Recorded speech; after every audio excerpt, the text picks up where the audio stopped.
But here comes a session that will surely steam us up and hold us all up. The title of the upcoming session is Transition from STEM to STEAM. As we eagerly look forward to a power-packed session on transition from STEM to STEAM, let me take this opportunity to welcome the resource person for this session. We have in our midst Dr. Rishikesh B.S., Associate Professor and Leader, Hub for Education, Law and Policy at Azim Premji University. He carries 20 years of research and teaching experience. Sir is also a part of various government advisory committees on issues concerning education. He also works on policy matters with Government of Karnataka and is a member of various committees constituted by the Education Department. Sir was nominated by the Government of Karnataka to the committee that studied the online education models, which eventually led to a model that ensured education to the disadvantaged children. He was also a member of the subcommittees that had presented NEP 2020 implementation plan to the Government of Karnataka. He writes regularly on education policy related issues in national dailies and magazines to make laws and policies accessible to everyone. A recent article in the Times of India dated 20th of May included the lines by Dr. Rishikesh, which read as follows: making exams and evaluations easier because of the pandemic is a lazy way of helping students to progress to the next level. So that's the heart of our eminent speaker, who is here with us to share insights on the topic STEM to STEAM. Dear sir, on behalf of Kristu Jayanti fraternity, I extend a hearty welcome to you. We are privileged to have you in our midst today. Dear sir, it's over to you now. Thank you, Dr. Annie, for that lovely introduction. Just a quick voice check. You're able to hear me clearly? Yes, sir. Thank you so much. I think we have lots of guests, beginning with Father Emmanuel, Dr. Aloysius, who's invited me in person, and everyone else at Kristu Jayanti.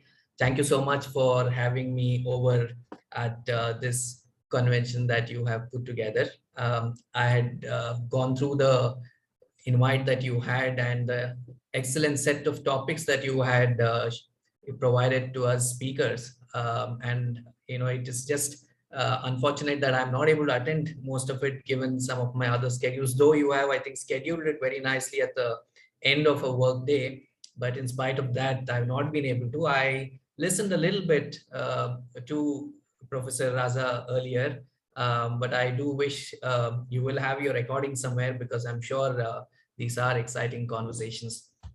Thank you once again, everyone, for having me here.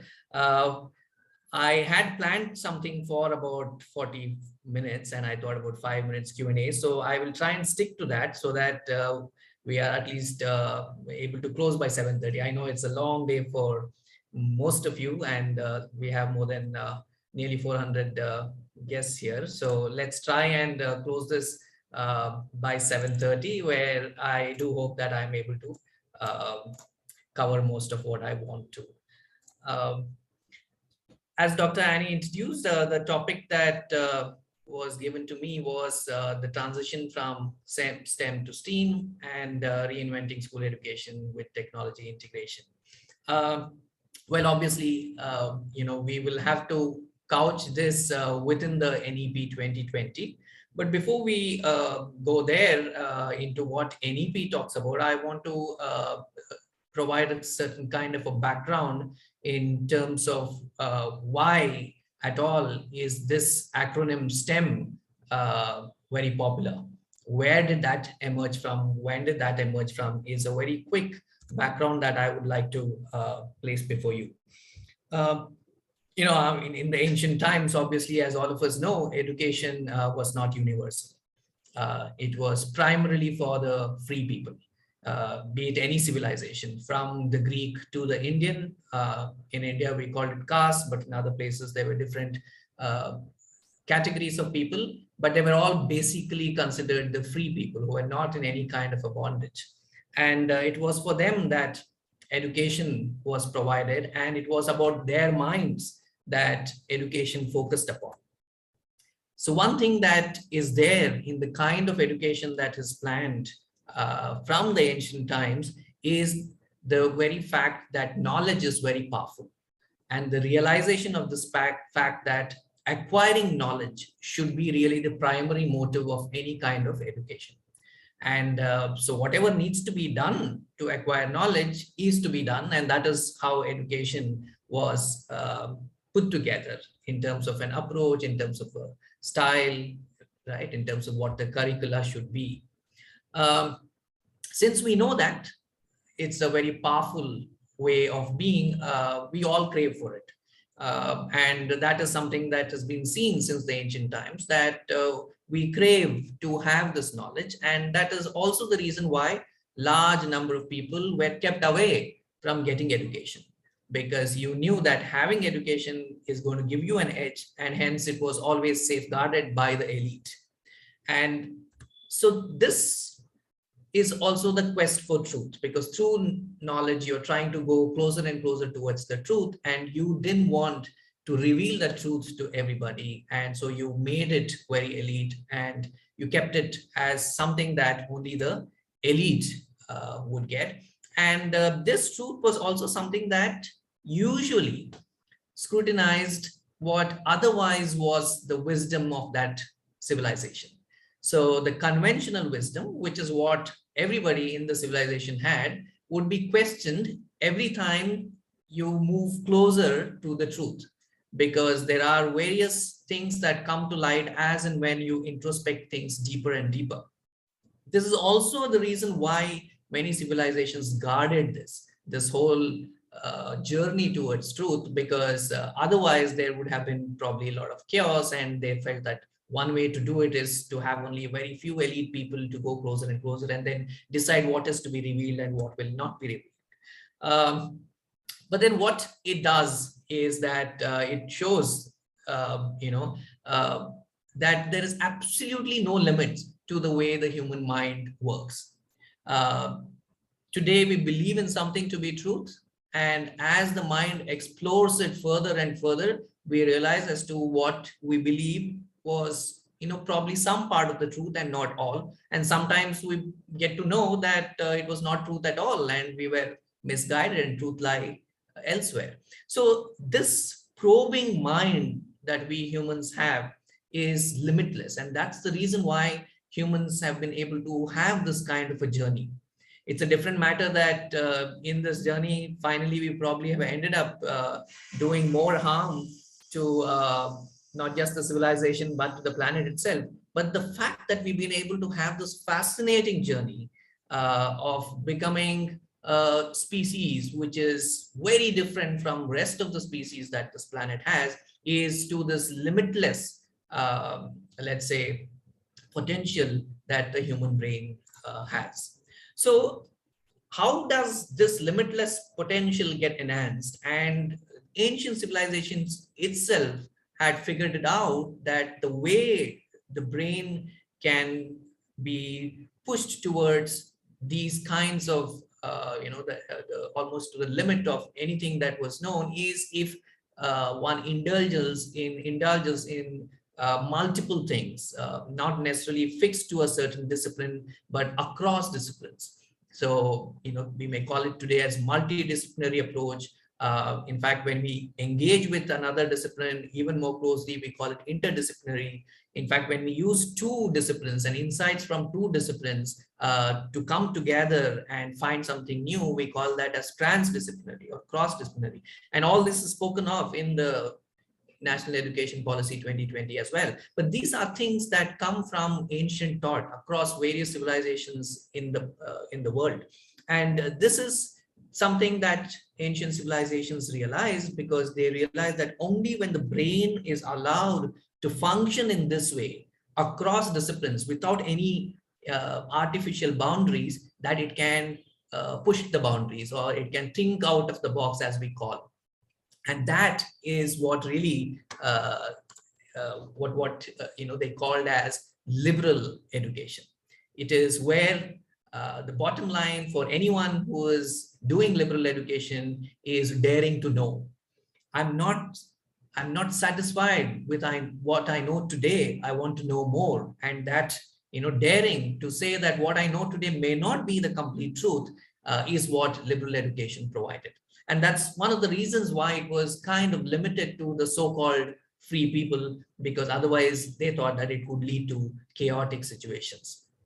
So this is the basis upon which today education is taught about in societies. And today, given that we live in within the reality of modern nation states, and societies are linked to nation state, every nation state and the society within thinks about education in this manner, which is basically termed as liberal arts. And primarily, it basically allows for a human brain to engage with a variety of disciplines.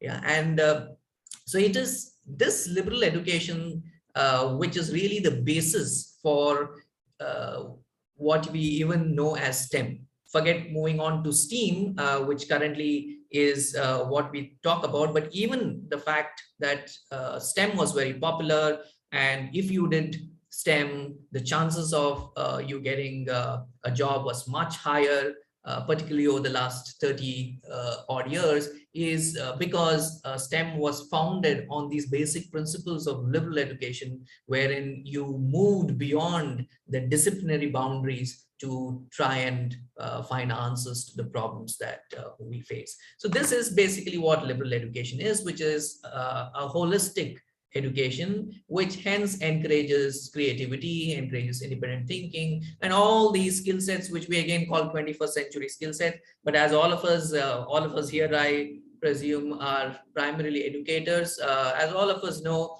21st century skills are nothing new. It's not only about 21st century. Anytime humans did go beyond what was already known to innovate and to bring out new things, it was only because these skills, which we call as 21st century skills, were used. So it was used, in the previous millennium, it was used all the time as humans progressed from, one era to another. And these are these skill sets which even today hold a lot of value, and all education systems try and always think about how do we ensure that these skill sets are promoted amongst our students.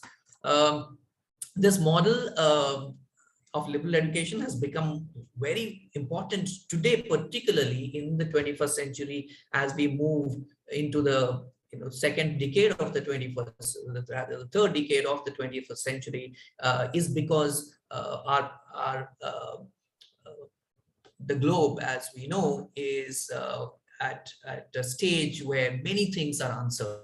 There are question marks on the very survival of the planet, and there are many question marks in terms of how we as humans are carrying on with our civilization. So in this kind of uncertain world, liberal education is the one that is going to help us not just survive, but find the solutions for some of the problems which today seem impossible to figure out. And that's the reason why it is so crucial for any education system in the world which is bothered about the human civilization and the existence of the planet itself, to think about liberal education being the foundational aspect of the education system in their society.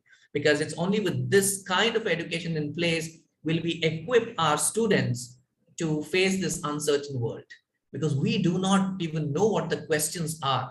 And hence, if we continue doing education the way we have done, let's say in the previous century, of giving the questions and even unfortunately providing the answers, finally we'll end up equipping our students with absolutely no skill set that they can use in the future.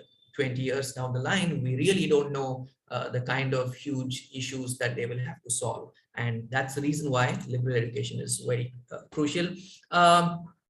It obviously is an education that has everything from the pure sciences to the social sciences, from the arts and humanities to the mathematical world, all of it coming together and helping the human mind to you know to kind of satisfy its curiosity, because human mind is born with that very curious element of wanting to figure out things. And liberal education, given that it is multidisciplinary in nature to begin with, allows for the curiosities to be satisfied, because it takes you from the multidisciplinary platform all the way to a transdisciplinary approach. And that really is very crucial for liberal education. And that is the reason why, for instance, STEM became very popular. Though in STEM it was more of the math and sciences only, and hardly anything to do with the arts and the humanities. But still, because there was interdisciplinary aspects within the STEM itself, it did produce wonderful answers to some very tough questions, and hence it became very popular over the last 3 decades. But it was possible only because there was already a certain foundational liberal education framework in place. And that's really why the STEM emerged in the Western societies, because the liberal education framework was there, particularly in the modern times. As I said, if you go back to the ancient times, pretty much every civilization across the globe had a liberal education framework, including India. And but as we moved on through our civilization, somewhere in between, we lost that, let's say that knowledge that we had, that our human brain works this way, and we started specializing, and we went into a situation where we over specialized things, and because of which things became very narrow. And as we all know, finding solutions to simple problems also became very difficult. It's unfortunate that in India we continue to have that model, and because of which we very rarely find unique solutions to our problems. In fact, if you actually look at things around us, unique solutions are coming out of human brains which has not gone through our education system. It's those dropouts. Professor Raza was talking about the millions of children who drop out, right? Because our gross enrollment ratio into higher education is 25%, 27% as for last year. So there are almost 3/4 of our youth, 18 to 23, who are not even in college. And a lot of solutions for the problems that we face today are coming from that. We term it as jugaad, because it doesn't really have a theoretical explanation, but then that jugaad is out of a human mind, a human brain, which is thought of a unique solution. Now, how do you ensure that it doesn't remain jugaad? It has a science to it, it is put down, and it is done in a very rigorous way, so that the crudeness of the jugaad goes away, and it actually becomes a very fine or a well-refined, unique solution. Can happen only if we transform our higher education system into a liberal education space. And that is what NEP is talking about. It is talking about we transforming our higher education space into this kind of a liberal education space, so that we can start getting solutions, and not just from the 25%, but NEP says that we should at least move it to about 50% of our 18 to 23-year-olds in this higher education space, doing research and coming out with these solutions. At the same time, even if we move to 50% GER from the 27 that we are, we still have 50% who are still not going to be in college 10 years down the line, 15 years down the line. That is really where NEP talks about school education being good enough that after 15 years of school, at the end of 12th standard, so 15 years is because 12th standard plus 3 years of your pre-primary, at the end of 15 years of school, an individual should be well equipped to take on the world, to be able to find their own feet in this world. And how do you find your feet in the unknown world, in the world wherein we know there are going to be lots more uncertainties, is when you develop these skill sets through which every individual, even though they've not gone on to do college, with what they get in school, are able to find solutions to the problems. And that really is crucial. And that is the reason why, in fact, NEP 2020 brings not just STEM, but now STEAM into school education itself. By the time you come to your secondary education, you will have to be engaging in what today is known as STEAM in the higher education space, right? So it's kind of pulled back into the school education space by NEP 2020, because the reality is that 50% of our children, as they move into the adult world, are not going to be in higher education. They're still going to finish their education for that point of time, at least. Maybe after 2-3 years after they work, like in the Western society, they may decide to join higher education. So it is very important that we do STEAM at the school itself. And in liberal arts, art higher education, you study all sorts of subjects from philosophy and anthropology and history to the business and mathematics, and integrate that with various kinds of what we today call extracurricular, when actually it should also be a core subject, such as music or visual art or theater, and all that has to come together on the same platform. That's the reason why NEP talks about why we cannot have a hierarchy of subjects. They all have to be subjects with same value, with the same weightage. And so that's really how the idea of STEM comes into school education. To quote Dr. Donald Knuth from the Stanford University, for us to understand very simply what does liberal education mean, he says it is supposed to teach you something about everything and everything about something. It's a very, very simple definition which helps us understand. So it is an education model which will give us an idea of everything around us, a little bit, whatever we would like to know about. But of that, we pick some things wherein we go very deep down that particular discipline. You have to specialize. So specialization is also part of liberal education. It's not about just being a generalist, but specialization not at the cost of not knowing the other things, which we do, for instance, in India, in our higher education. Moment we finish 10th, in 11th and 12th, which is still school, and across the world, 11th and 12th children study all subjects. But in India, in 11th and 12th, we cut them off from any other subject, saying that you specialize, you dive deep. This is over specialization, which is, we know today that it's harmed our society, because there is just so little of humanities that happens in our education for most students who go on to take on powerful positions in the society, have absolutely no clue of our society, who forms our society, what are the significant issues there. And they go on to become these excellent engineers, excellent doctors who do not want to serve in the rural area, engineers who do not want to build low-cost houses, because humanities is something that they've forgotten about. And along with humanities, or the group of subjects that come under humanities, you also lose a lot of humanity, it seems like, right, in terms of where we're headed as a society. So it's very crucial, hence, that we bring this liberal arts framework into our school education. And that's really where NEP talks about.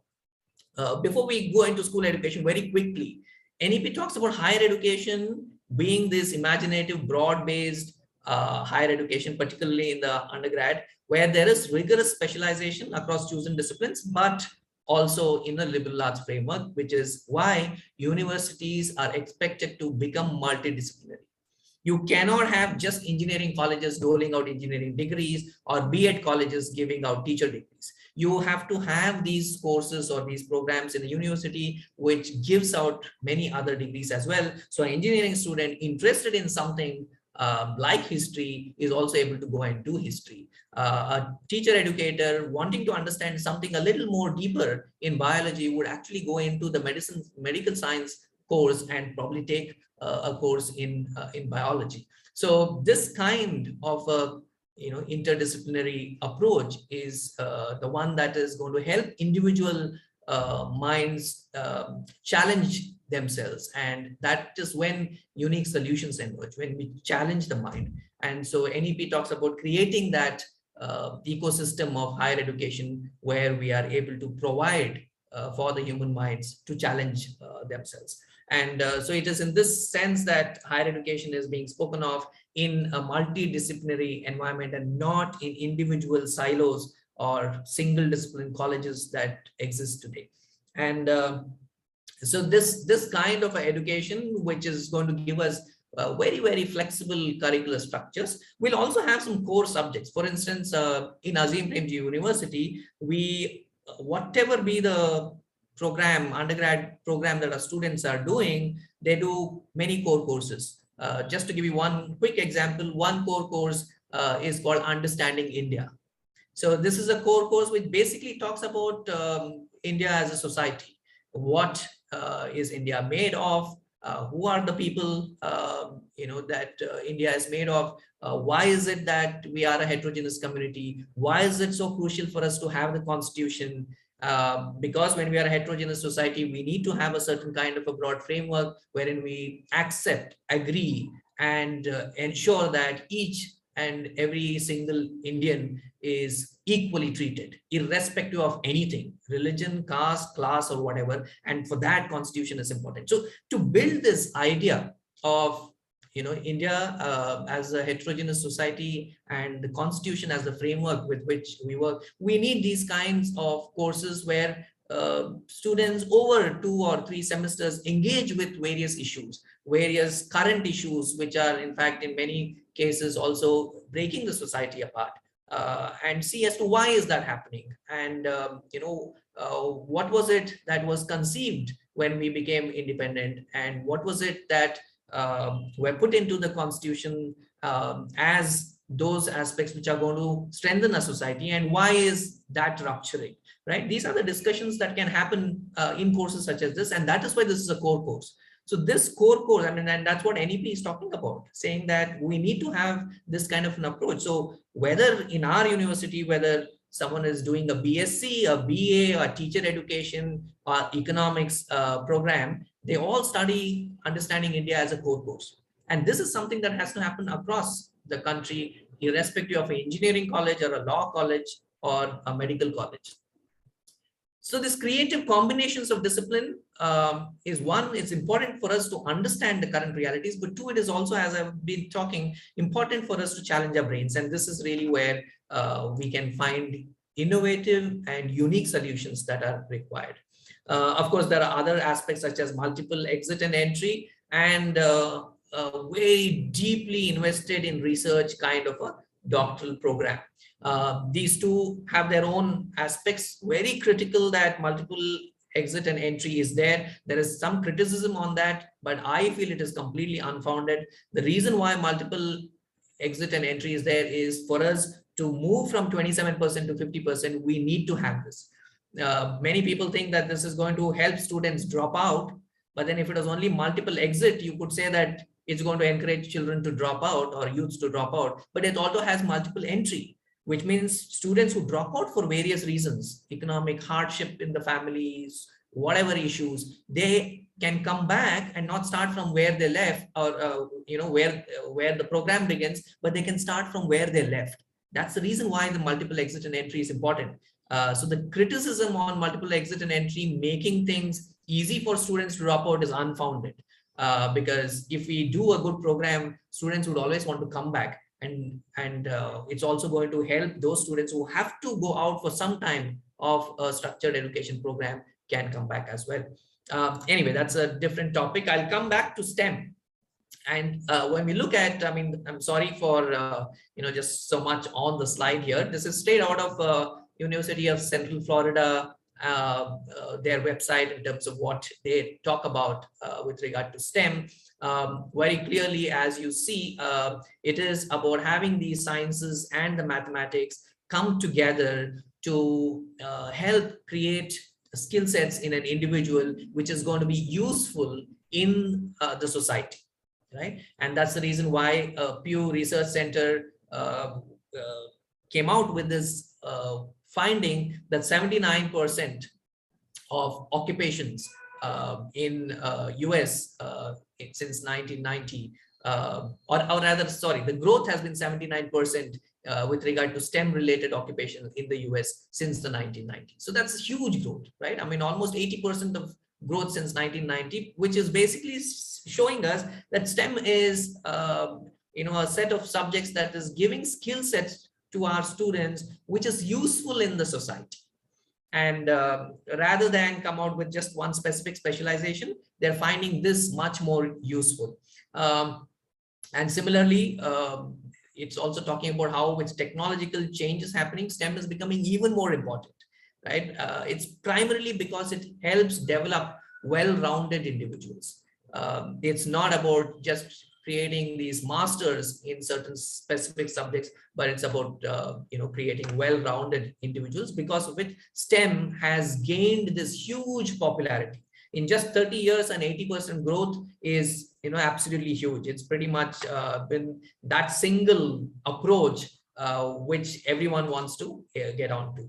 Now the question is, why do we need to move on to STEAM when STEM is doing so well? And as we say in STEAM, it's about bringing in the arts and the humanities as well. Now, the fact of the matter is today, technology is driving a lot of transformations. Various innovations are happening. Automation is happening across the industries because of technology. Now, which also means that a lot of jobs that exist today is not going to be available tomorrow. So when a child who's going to enter school now and 20 years, 25 years later is going to move on to do a job after acquiring, let's say, a master's degree, is going to be facing number of robots which will be doing the job that today we humans are doing, right? And Gartner has predicted that 80% of project management tasks, and project management is one of those big chunks of employment opportunities, right? Various project management tasks. Now, all that is going to be taken up by artificial intelligence. And this is just in the next 10 years time in the Western world, right? So it is in this kind of a scenario that even a child who is today in the primary school, by the time finishes college, is going to be facing. And that's the reason why it is important for us to understand what technology can do, what it cannot do, and hence what is it that we can do in terms of our curriculum. Computers cannot replicate many things that we humans do. Teamwork, cooperation, various adaptations, sudden adaptations that we need. These are things that only we humans can do. And that is the reason why into STEM, we need to bring in these soft skills. Now, you bring in these soft skills, not by only sticking to STEM, but you'll be able to do it if you also bring in the subjects of various subjects of arts and various humanity related subjects. And that's the reason why STEAM is gaining popularity, because it is not just these hardcore skill sets, but a lot of soft skills also that are required in the future world. So this demand for these social skills in workers is rising. As in, when automation is rising, technology is rising, at the same time, you're realizing that many jobs are getting done automatically, but for many things wherein you need the social skills, you need to equip students with that skill, which when you focus only on STEM, students are coming out very raw on those. They're not being, those rough edges are not being polished in terms of how do you carry in yourself in a social world? How do you communicate with your peer? How do you engage in serious conversations with your superiors, right? Rather than just all the while just go on a protest or demand things. Are there serious ways in which you can engage in conversation? Now, these are all skill sets that are built over the years. And this is really where STEAM is gaining ground. A strong set of skills, that soft skills that employees have, also opens up number of job opportunities that today one cannot really go for because the A is really missing in the STEM. So such as people management jobs, which are going to become very crucial. So this demand for soft skills is the one that has brought in this shift from STEM to STEAM, right? And that is the reason why many universities, particularly in the developed world, have remodeled their curricula by integrating a number of art subjects in them, because it is producing, or it is helping them to have students coming out of the programs who are much more well-rounded. So going on to how do you then move ahead with STEAM? There are a host of things that needs to happen in terms of the curriculum redesign. And what finally is the benefit of all this is that problem solving becomes even more easier for students because they have disciplines which otherwise were outside the curriculum that they had. Now they're coming into the curriculum, and it is providing even more possibilities of exchange of ideas across disciplines, which is helping in innovative problem solving. So by integrating dance, drama, music, visual arts, all this into an engineering, medical science, or any other technological field, the possibilities of a variety of innovative solutions have grown exponentially. In fact, that's the reason why today when companies are hiring, they're also looking at how much of the A is there in your sciences and in your math, because they know that if you have in your program enough of the arts is when you would be able to come out with solutions. So study just 4 years ago by LinkedIn says that majority of recruiters today, senior management or senior leaders, value soft skills much more than the hard skills, because they know a lot of people come out from very good STEM courses, very good engineers come out. Finally, whom is it that you would like to pick? You would like to pick out someone who comes in with a technical skill, but who also has a soft skill, who's able to work with teams, who's able to manage with other people. And so very clearly, this is coming out as a huge requirement, or something that everyone who are recruiters in the industry are looking for. So obviously, I mean, this is coming out as a very top skill that recruiters are looking for in people who apply for jobs. So from A being added into STEAM or any such multidisciplinary approach provides you with people who are creative, people who are persuasive because they know how to negotiate, they know how to talk, and through talk convince others, and they know also how to collaborate. In fact, these three things, creativity, persuasion, and collaboration, are being put as these top three soft skills, particularly, that companies are looking for in our students. Now, the question is, how do you do all this in school, right? And that is why NEP talks about this starting very early, in the early years. NEP talks about age 3 being the formal entry into a formal learning environment, and it spends a lot of time in the document, particularly in the draft policy, as to how should this early year education be. It should be a place where the human brain is provided that environment to just run free, right? Because as we all know as educators, human brain has this inherent potential to be very curious. Now, unfortunate it is that a large number of education systems around the world, particularly ones such as ours in India, we restrict the free flow of ideas from the human brain at early year itself, right? We kind of ask children not to do things when naturally they're moving into something. We ask them to focus on what we want to tell them, and which is not the way a brain naturally learns. It has to be provided that platform. But at the same time, it will have to have a structure, because otherwise, how do you ensure that the human brain gets all the kind of impetus that it requires, right? So that is why early year curriculum is necessary, but that curricular framework will have to be a very flexible one, the kind that we see in Northern European countries, or most of Europe. Even in the American society, the early years programs, not everywhere is the best. There are very good examples, but European early years programs are something to learn from, because they allow for that kind of an exploration for their young children, which is where you lay the foundation for either STEM or STEAM or any other inter and cross-disciplinary approach. If we don't do that to the brain as early as 3 or 5 or 7 years, then it's very difficult to mold the brain differently later on. And that is the reason why this is important in the early years.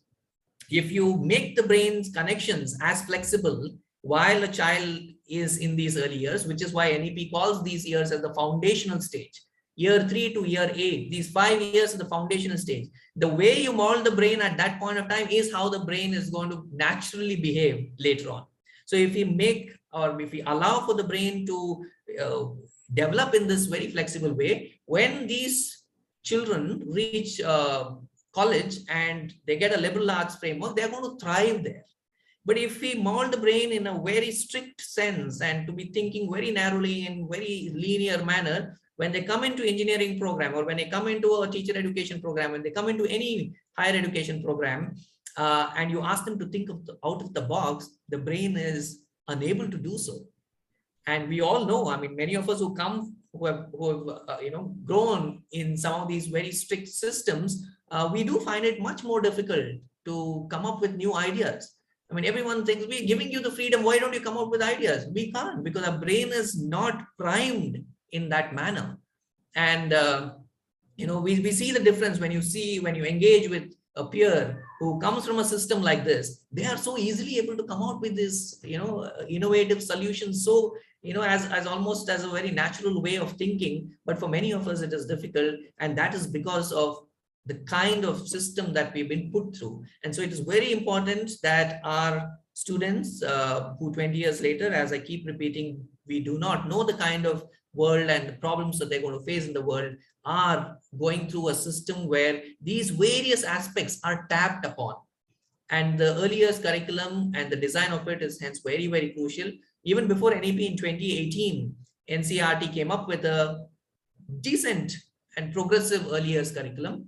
It's something to look forward to and to learn from, because it's far better curriculum than many of the curriculum that runs in the private schools, which is nothing but a factory-based approach, which will help probably create or clear a JEE or a NEET exam, but not necessarily help the brain provide solutions, right? But the NCERT curriculum is something that we can all look at and learn from. 5 years before that, 2013, the Women and Child Department also came out with quite a decent curriculum, which is almost 10 years old today. But these are very good curricula that we have over the last 10 years for early years, which we have to learn from.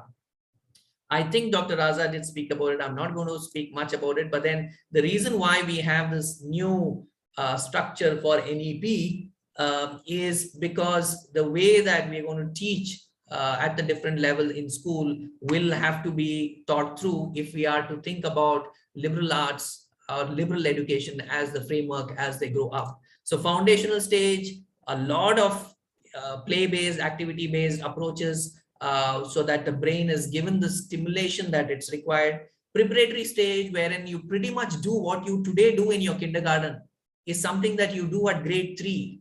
You do not teach children while they're in the foundational stage. The teaching has to slowly begin only when they are in their lower primary, grade 3, 4, 5. And that is what developed societies do. And we all know the kind of difference that we see in the adults in a developed society in terms of how they can come up with solutions to adults elsewhere, including our society. Right? So teaching, when I say teaching, that specific modular aspects has to come much later. And that is why NEP says that's the preparatory stage, which starts around the 8-year mark, right? Grade 3. And then, of course, it's a middle school 6, 7, 8, wherein you bring the concepts. Now, when you bring the concepts after 8 years of foundation and preparatory, that's when grasping of those concepts will be very useful. And then when you come into the secondary level, you kind of just create an entire space, multidisciplinary space, which today happens only in the higher education, which can then happen at the school level itself. Some people had asked this question of STEM and STEAM, and I hope you all got clarifications as I went through the slides. So now it's at the secondary stage for all of us, and I think a lot of our audience today is also, they're all from the 11th and 12th, what we call PUC and high school. A lot of multidisciplinary aspect has to be planned. The new curriculum that is going to come out, the national curriculum based out of the national curriculum framework, is going to emphasize on this, and the focus is going to be on the multidisciplinary nature. NEP gives a lot of very clear guidelines. We are already at 7:30 mark. I'm going to close now in about 5 minutes. I'm not going to go into some of these specific aspects that NEP talks about. All these aspects, competency-based education, integration of subjects to promotion of multilingual teaching, these require an approach which is multidisciplinary to begin with, right? Wherein you are not going to get the individual students in the system stuck with certain things early on. They will have to explore multiple things, and that is when all these are possible. This is straight out of the DAF policy. So the thinking is that with the critical thinking and with regard to the kind of ideas that students will have to have, the 4 years of high school, that is 9th, 10th, 11th and 12th, will necessarily have to be a multidisciplinary study, wherein you are not going to force students into a PCM combination, a HEP combination, all these things that we start off in our 11th and 12th, because that does not give us the kind of results that we would like after 15 years of school. So the secondary stage, the policy says, has to be divided across 8 semesters, right? Each year 1 semester, each year 2 semesters, so 8 semesters across 4 years. And in each semester, students do about 6 different subjects. That's the way the new curriculum framework is going to come about.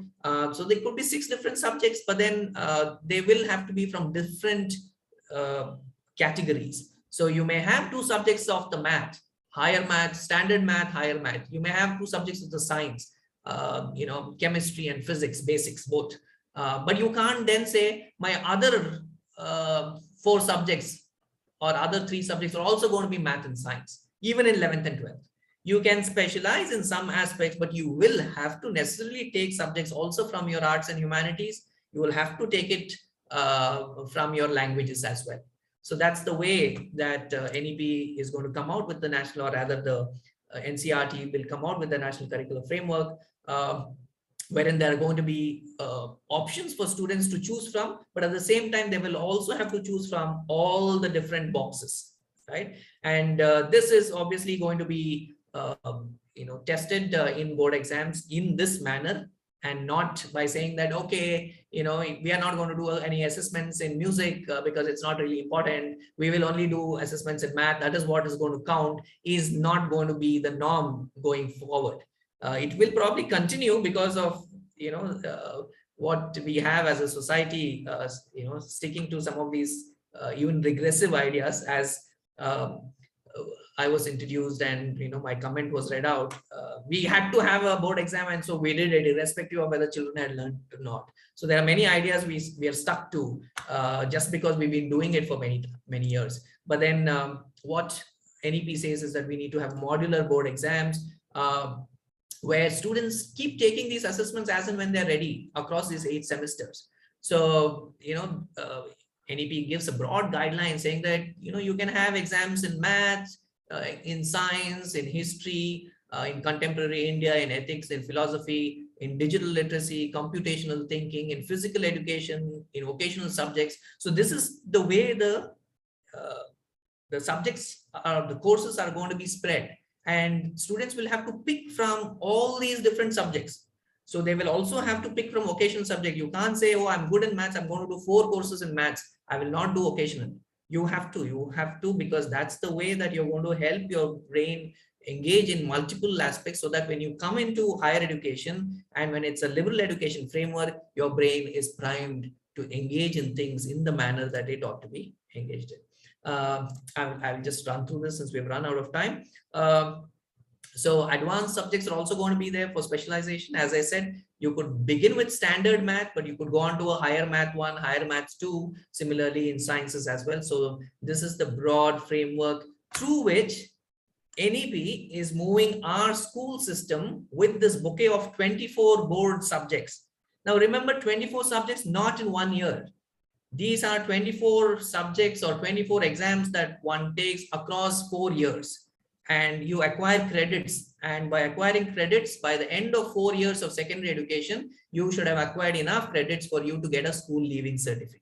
So it's not a one-time board exam that will give you the school leaving certificate at SSLC, ICSE, CBSE, whatever it is, but it's an accumulation of credits over the 4 years that will, over the 4 years across the STEAM subjects, that will basically give you the school leaving certificate. So I'm going to stop here. I'm not, I mean, this is again a slide that I had kept only for the Q&A. Technology integration, and hence in this, where does it come in? This is where I would like to differ also. I don't know whether Professor Raza is still there, but with his thought in terms of how technology becomes crucial or is at the core of everything we do. I don't think that is what NEP is saying at all. NEP is saying, let's acknowledge that technology integration is happening, technology integration is useful, but at the same time, NEP is very clear that technology is not at the core of everything. In fact, if at all anything we've learned from our 2 years of the pandemic, it is this, that technology cannot be at the core of education. We talk about our lack of technology infrastructure, because of which we feel that we did not have online learning. But we have to look around, we have to look outside in the world and see what happened, where technology infrastructure is in place. One very quick example for me to close. Netherlands is a country which has the best broadband bandwidth in the world. And in Netherlands, there was a study which was done during the pandemic of when children were in online and when children were offline. It was a large study across all the 15-year-olds who were studying in Netherlands. And it's a study which very clearly shows that online learning does not provide the kind of learning that one would like children to have. And this is just on the learning outcomes. Now, we all know that other than these learning outcomes, it doesn't provide many other things, and particularly things that STEAM is bringing in through the social skills, the collaboration, and all these things. Using a technology platform is at a very suboptimal level. Things happen only when humans come face to face. This is the way humans grow, this is the way humans learn, and this is the way human education has to be. Technology can only be an aid, and it is as an aid that we can integrate into education and not really as the core. And because of which, I'll end this. It's a complete waste of money if we push our governments to invest in tabs and other devices for children, because what we really need to invest is on our teachers. Provide technology for teachers, let teachers learn, let teachers' professional development happen, and these teachers would be able to do absolutely amazing and magical things, which I'm sure many teachers here will be doing in their classroom without any technology, right? And with this orientation to technology, which is where I agree with Professor Raza, that you need to have the technological mindset, like how we need to have a research mindset. With that mindset, if we are able to engage our children, when technology comes in, the children will grasp and grab it, right? So it can come in the secondary schools over a period of time. Yes, we may have technology. Today in Karnataka, for instance, many of our government high schools also have enough number of computers in the computer lab, and these are things that are going to grow. But then that doesn't mean that we start providing a tab for every single child, because we believe that learning can happen online, right? And that is really what I would like to caution and warn all of us educators to not fall into, because it's a trap. And technology seems very attractive, but over 2 years, that's one big learning, that it is not something that we keep at the center of education. It can remain only at the periphery. Thank you so much. I'm sorry I had a 7:30 limit, but I've far exceeded in trying to also have this, conclude here. But I'll stop here. Thank you so much. Absolutely no problem, sir. Thank you, dear sir. Really awed by your presentation. It was a thought-provoking session. The transition from STEM to STEAM was truly an eye-opener with outstanding revelations. Thank you so much, sir. Dear delegates, we now move on to the Q&A round. Due to time constraints, we may address just one query. So you could unmute yourself or you could pose your queries on the chat box.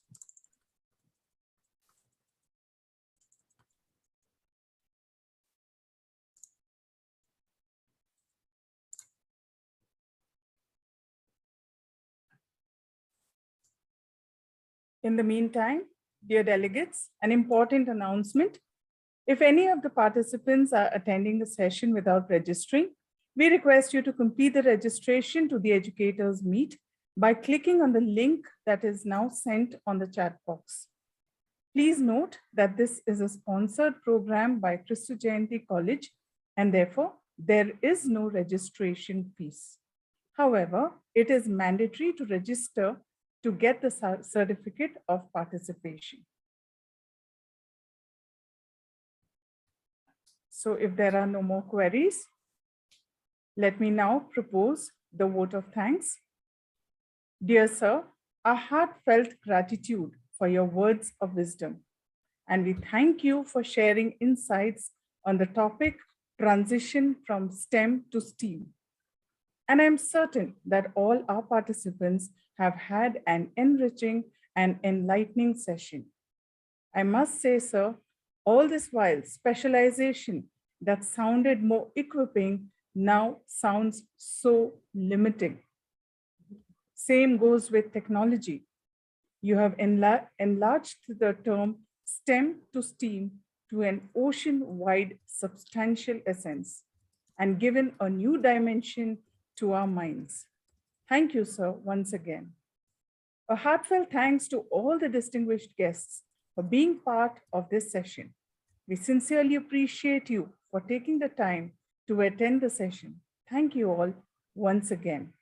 We look forward to your valued presence for the third session commencing tomorrow, yet again at 5 p.m. using the same Zoom login credentials that we used today. Remember, we do have 3 technical sessions tomorrow. On this note, shall we wind up? Thank you all once again. And with the permission of the organizing team, could we request the web admin to end the meeting? Thank you, Dr. Annie, and thank you everyone for being here. Thank See you, all. sir. All the Thanks best. a lot.